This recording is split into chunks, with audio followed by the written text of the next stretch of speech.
bienvenue sur la chaîne. Je vous retrouve aujourd'hui pour faire un bilan. J'ai pas mal de retard parce que aujourd'hui nous allons faire le bilan de printemps. J'avais fait une palle, une énorme pioche à lire concernant le printemps.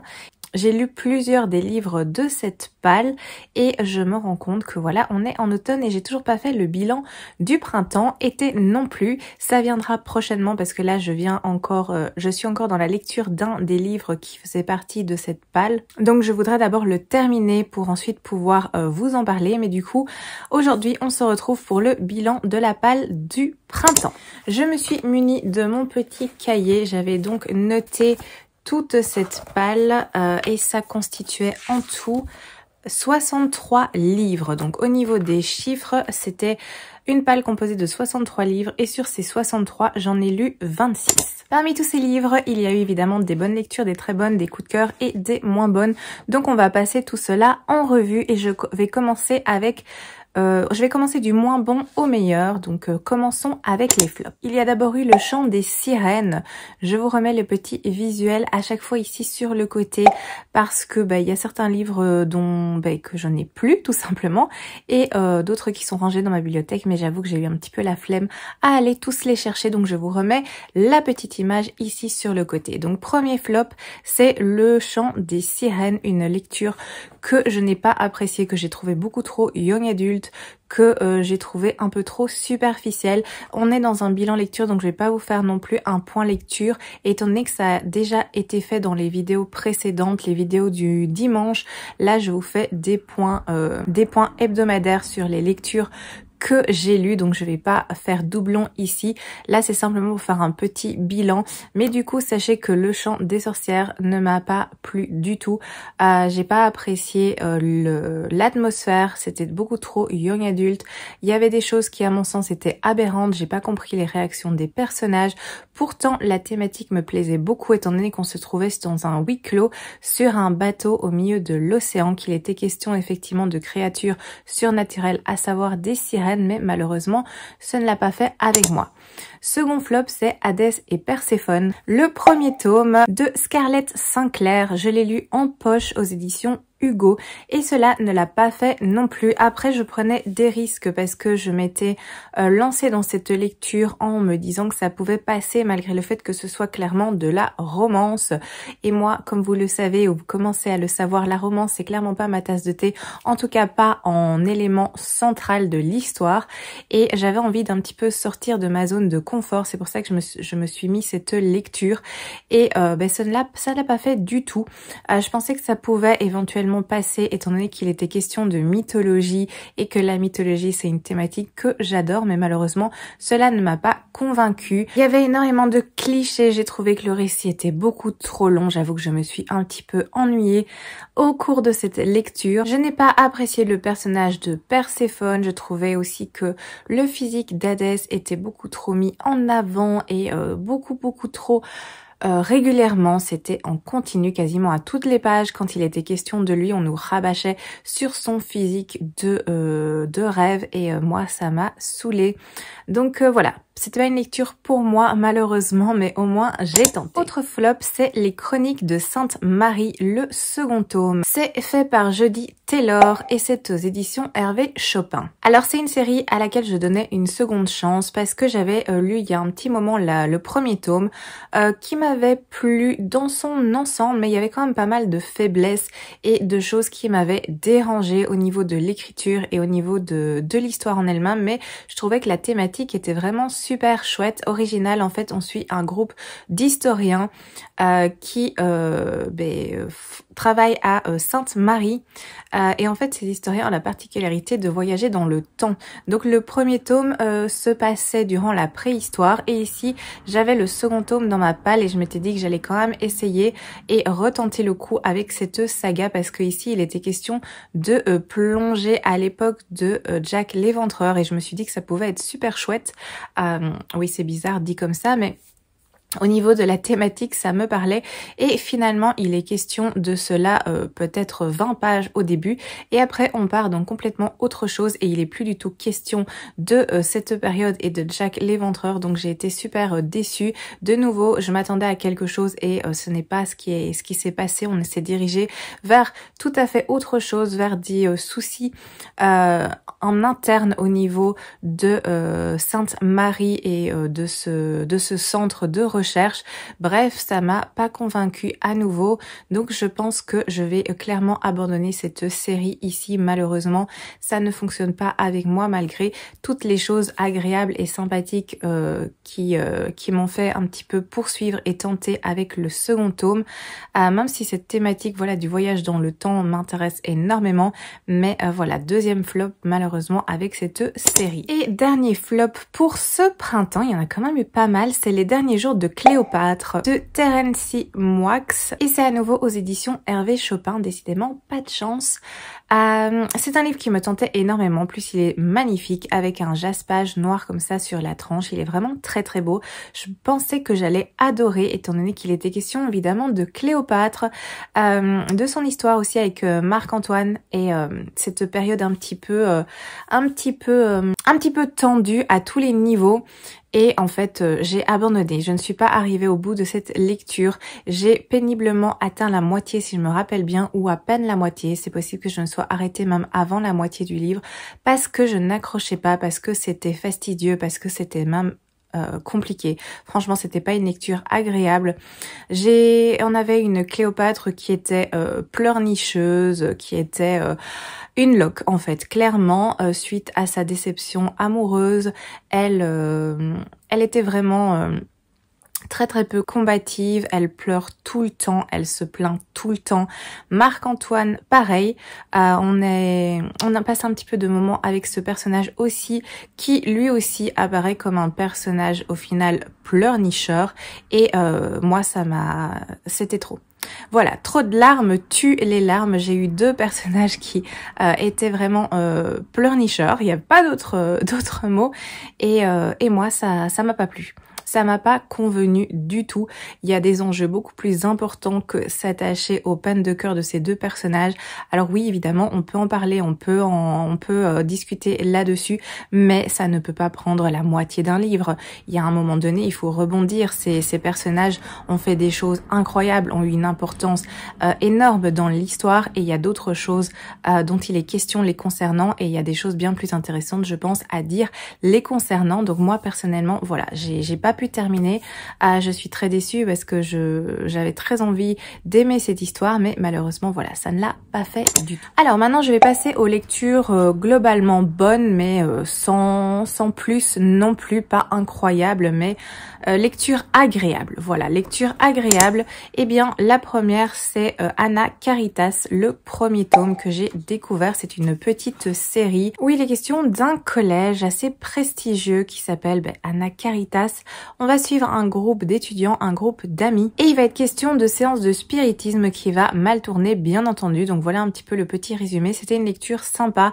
J'ai le deuxième tome dans ma palle, je poursuivrai. C'est pas incroyable, mais ça m'a fait passer un bon moment. Donc voilà déjà pour cette première lecture. Ensuite, il y a eu Murmure de l'océan, qui est un second tome. C'est écrit par Ophélie Duchemin et c'est aux éditions Plume Blanche. Là, on est dans une réécriture de contes. Le premier tome traitait de La Belle au bois dormant. Ici, on a La petite sirène, et le troisième tome, c'est Réponse, que je dois encore lire, et ça englobe toute la trilogie. Alors globalement, c'était une lecture agréable, comme je vous l'ai dit, mais j'y ai trouvé quand même quelques longueurs, ce qui fait que du coup mon intérêt est un petit peu plus descendu. J'ai davantage apprécié Rose Rebelle.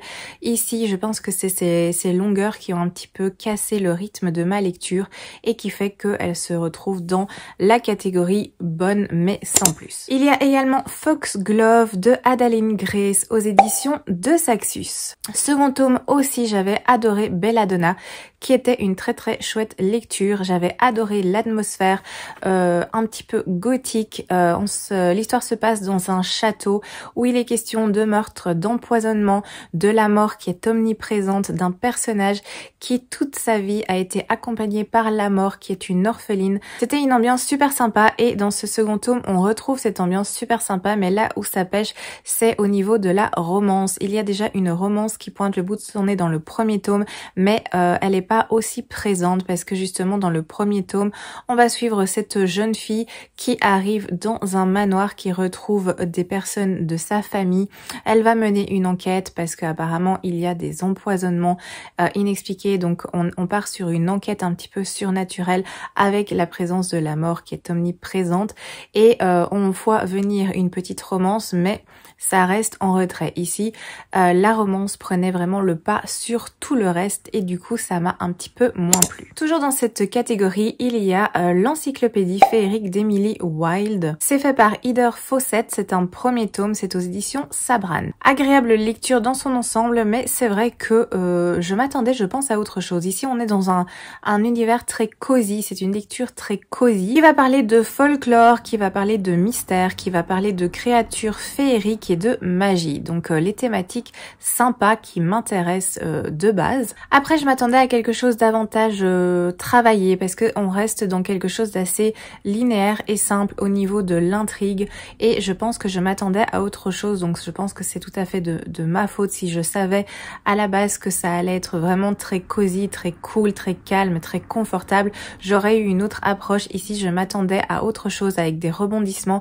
Il y a 2-3 rebondissements, mais ça reste quand même très léger. C'est voilà, c'est confortable, l'intrigue est simple, elle est assez peu exploitée. Après, il y a un second tome qui sort, donc peut-être que ça évoluera à l'avenir, mais je pense de toute façon laisser une chance à cette série. Je place également dans cette catégorie Dead Garden de Cassandra O'Donnell. C'est aux éditions Flammarion, donc je pense que vous avez vu passer ce livre un petit peu partout et ça se lit très bien. C'était une lecture agréable qui s'est dévorée sans aucun souci. Le livre est vraiment très beau. Après, nous sommes dans un récit très young adulte et moi je ne le savais pas, mais apparemment cette histoire est rattachée à une autre série qui est Rebecca Keane, donc ça a fait pas mal parler. Moi, n'ayant pas lu Rebecca Keane, je me suis lancée dans cette lecture sans trop savoir dans quoi j'allais mettre les pieds. Ça ne m'a pas posé de problème justement parce que j'ai pas eu plus d'informations que ça par rapport à cette série. Le souci, c'est que du coup, comme je n'avais vraiment aucune information, j'ai été un petit peu perdue entre guillemets au début parce que l'histoire commence et on dirait en fait qu'on est déjà lancé en plein milieu d'une histoire. Donc on dirait, j'ai eu l'impression qu'il me manquait des informations. On nous présentait pas spécialement les personnages, c'était comme si on était déjà au courant, comme si on avait déjà eu des informations précédemment, un résumé précédemment.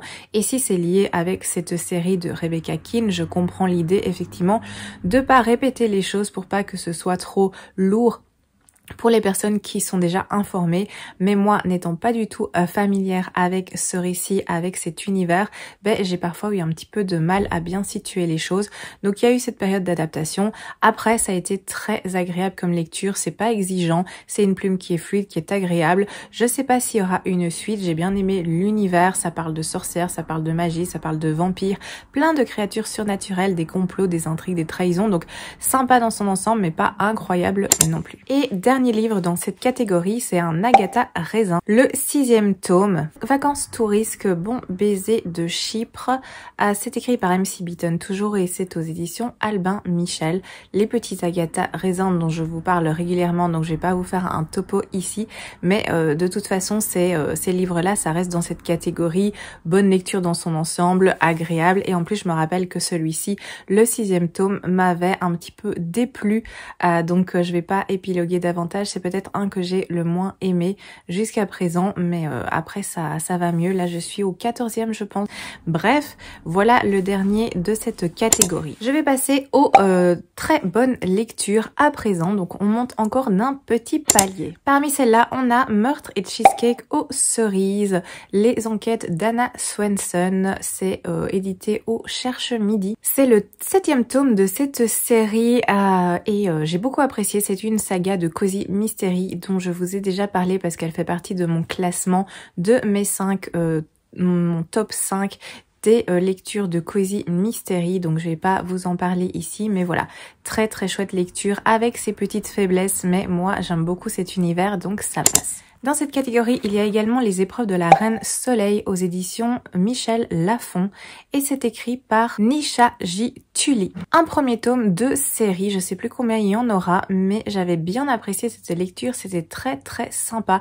Il était question d'épreuves. Nous sommes dans un récit d'aventure assez sombre avec des faits où nous allons suivre une héroïne qui est emprisonnée et qui va devoir, je vous dis pas comment, mais qui va être amenée à passer des épreuves. C'était vraiment addictif, c'était fluide à lire, j'ai beaucoup apprécié ce premier tome. Après c'est un univers qui est très sombre, sachez-le, donc c'est plus pour un public adulte parce qu'il y a pas mal de noirceur, de violence, il y a également pas mal de scènes de fesses. Donc voilà, pour un public averti, mais j'avais vraiment bien apprécié ce roman que je me rappelle j'avais dévoré en un rien de temps. Je place aussi dans cette catégorie La Maison des Jeux, le 3e tome. C'est une trilogie écrite par Claire North, c'est aux éditions Le Bélial, donc évidemment il faut lire l'entièreté en commençant par le premier bien entendu. Ici moi j'ai pu lire le 3e qui est Le Maître et je vous recommande cette trilogie parce que c'est super sympa, c'est vraiment très intéressant à lire. J'ai beaucoup apprécié la plume de Claire North et j'ai d'autres livres, d'autres titres de cette autrice qui m'attendent dans ma palle, donc je suis ravie.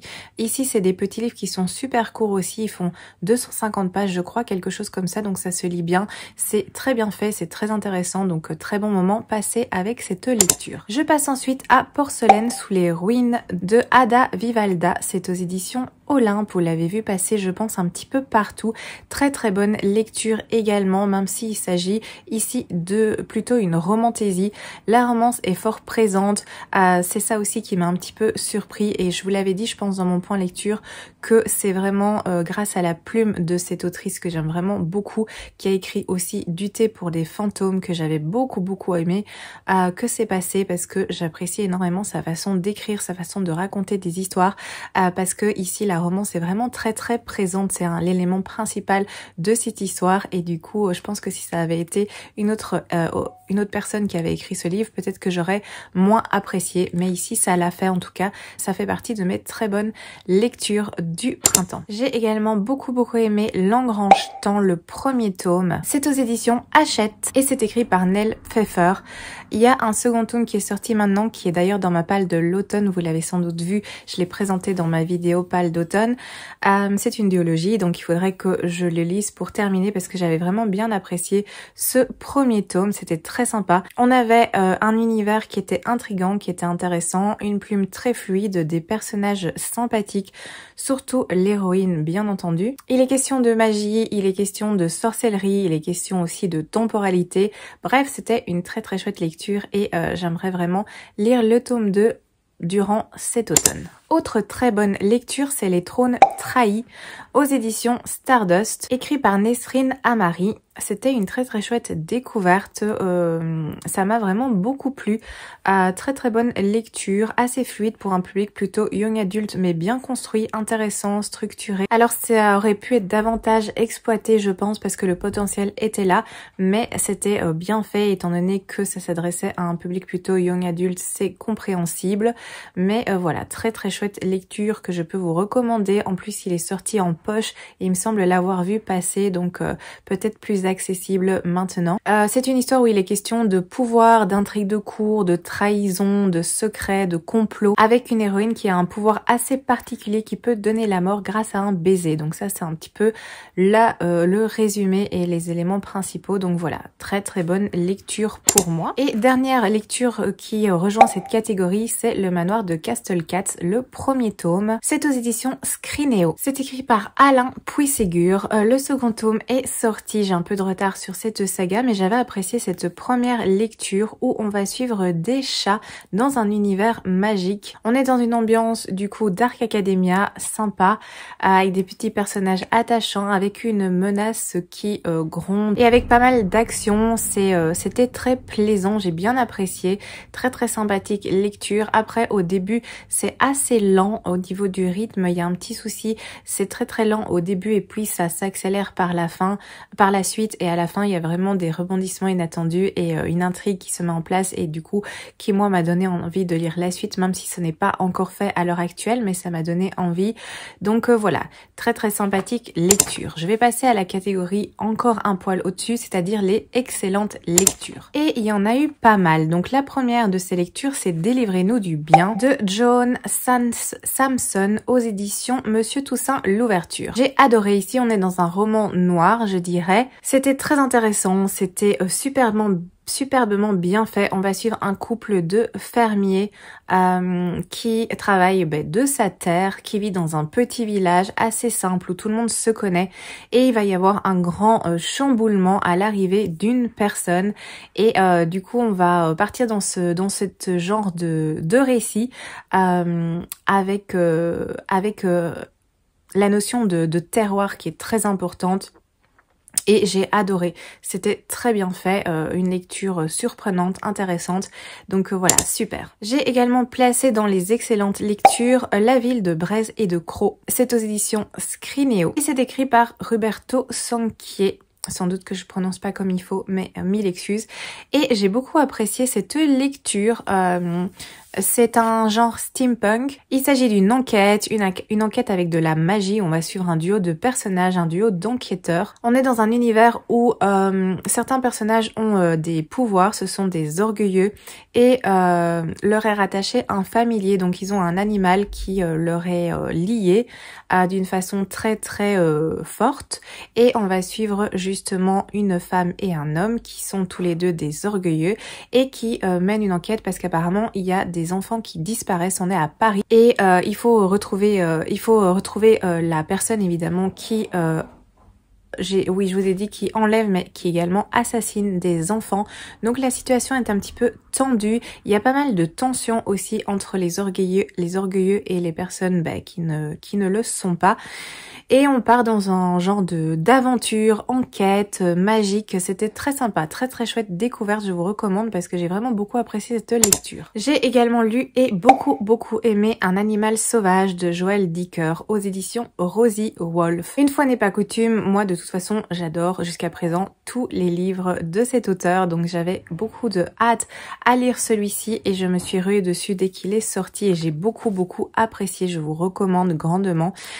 C'est prenant, c'est addictif, ça se lit tout seul, on a des passages passés, présents, c'est haletant, c'est top. Moi j'adore, c'est un auteur que j'aime beaucoup, donc évidemment ça a fait mouche avec moi. J'ai également placé dans cette catégorie des excellentes lectures un Agatha Christie parce que c'est la base et que j'adore, et j'ai lu Les Indiscrétions d'Hercule Poirot aux éditions Le Livre de Poche et j'ai beaucoup aimé. Je vais pas vous faire l'affront de vous expliquer qui est Hercule Poirot ni Agatha Christie, mais sachez que c'était une très chouette lecture comme c'est le cas à chaque fois jusqu'à présent. Je n'ai jamais été déçue avec un Agatha Christie, et d'ailleurs ça me fait penser que ça fait longtemps que je n'en ai plus lu.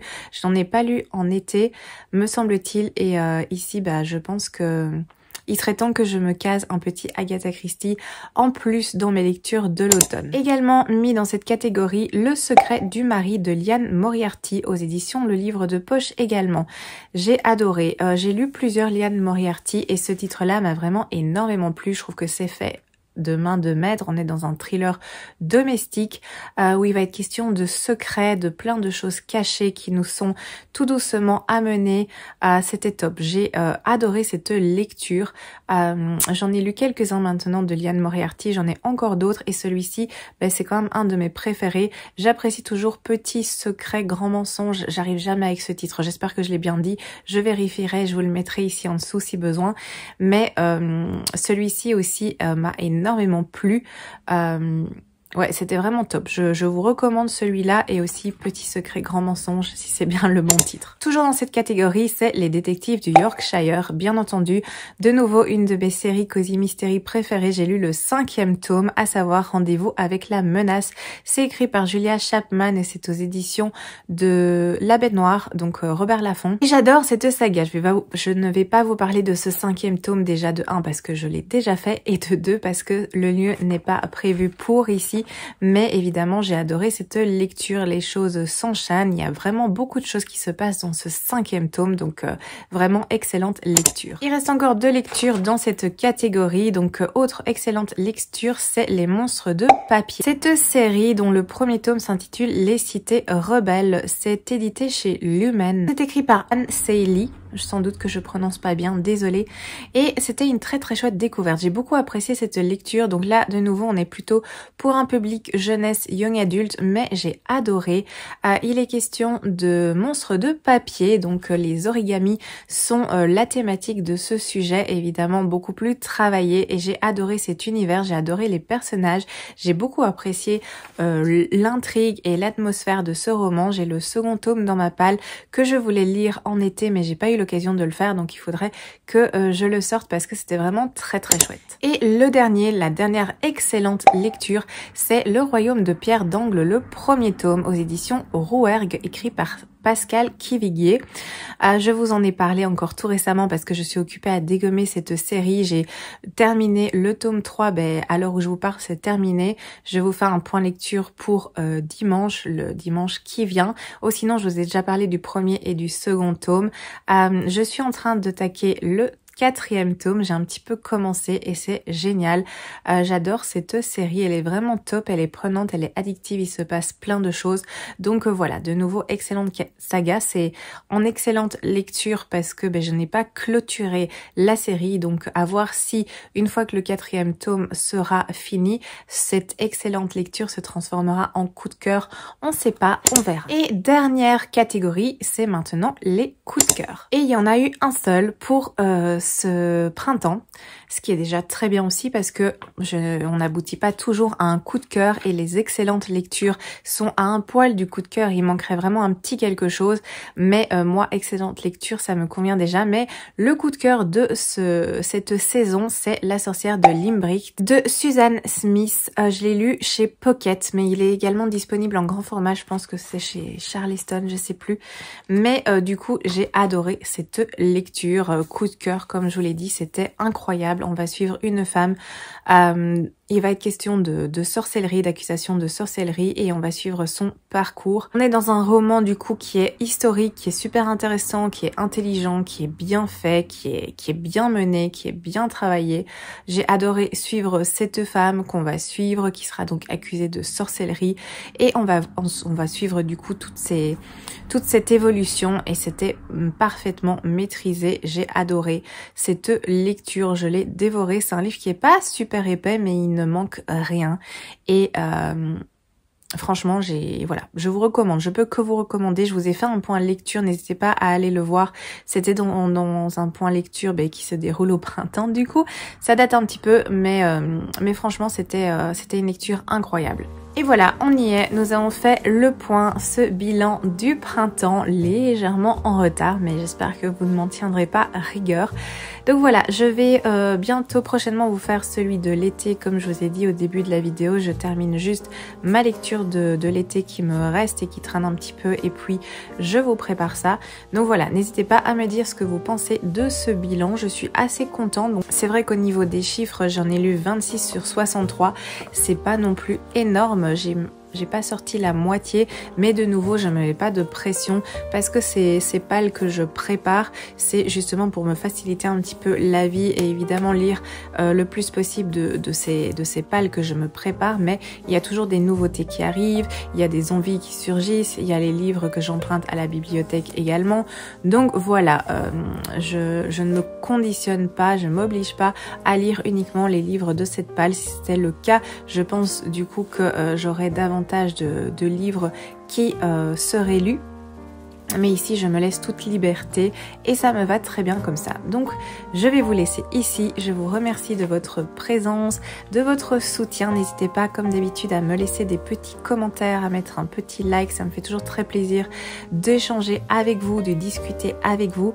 Donc, en attendant, prenez bien soin de vous et je vous dis à très bientôt pour une prochaine vidéo.